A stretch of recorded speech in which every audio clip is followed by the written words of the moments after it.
এই মুহূর্তে দাঁড়িয়ে রয়েছি বিশ্রামগঞ্জ পরিয়ামুড়া রেল রাস্তায়। আপনারা দেখতে পাচ্ছেন আমি রেল রাস্তায় দাঁড়িয়ে রয়েছি।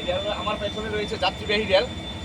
আগরতলা রেল থেকে রওনা দিয়েছে, সাবরুম যাবে রেলটার নাম্বার WD43707776। প্রায় 1 ঘন্টার উপরে হয়েছে রেলটা এই পরিয়ামুড়া রেল স্টেশনে দাঁড়িয়ে রয়েছে। কারণ যে যিনি রেল চালক ওনাকে জিজ্ঞাসা করলাম, এবং এখানে রয়েছে বিশ্রামগঞ্জ থানার পুলিশ, তাদেরকে জিজ্ঞাসা করার ফলে তারা জানিয়েছে যে গতকাল রাত 9টায় নাকি একজন ব্যক্তি এই জায়গায় রেলে কাটা পড়েছে, যার দেহটা রেল রাস্তা রয়েছে এবং মাথাটা পুরো ছিন্ন হয়ে রেলের পাশে পড়ে রয়েছে। হ্যাঁ, ট্র্যাকের পাশে পড়ে রয়েছে, মানে পুরো দেহ থেকে ধরটা আলাদা হয়ে গিয়েছে। বিভৎস এবং মারাত্মক দৃশ্য, যেটা দেখলে অনেকেই ভয় পেয়ে যাবে। কিন্তু সেই ব্যক্তির পরিচয় এখনও জানা যায়নি।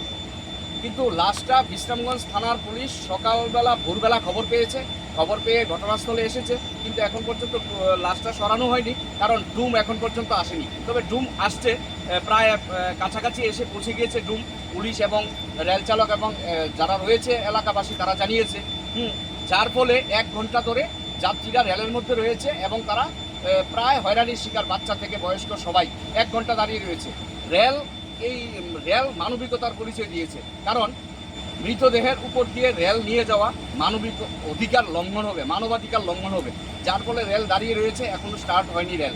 জুম এসে যখন দেহ সরাবে তখনই রেল যাবে, যে রেলটা দাঁড়িয়ে রয়েছে সে রেলটা যাবে সাবরুমে। তাই যাত্রীরা প্রচণ্ড হয়রানির শিকার, তারা রাস্তায় ঘুরছে এবং গাড়ির মধ্যে অপেক্ষা করছে কোন সময় রাস্তা ক্লিয়ার করা হবে, দেহ সরানো হবে। তাই আমরা আপনাদেরকে দেখাবো। আপনারা দেখতে পাচ্ছেন রেল এখনও দাঁড়িয়ে রয়েছে 1 ঘন্টার উপরে। সবাই অপেক্ষারত কোন সময় পুলিশ এবং ডুম এই লাশটা সরিয়ে রেল রাস্তাটা পরিষ্কার করবে।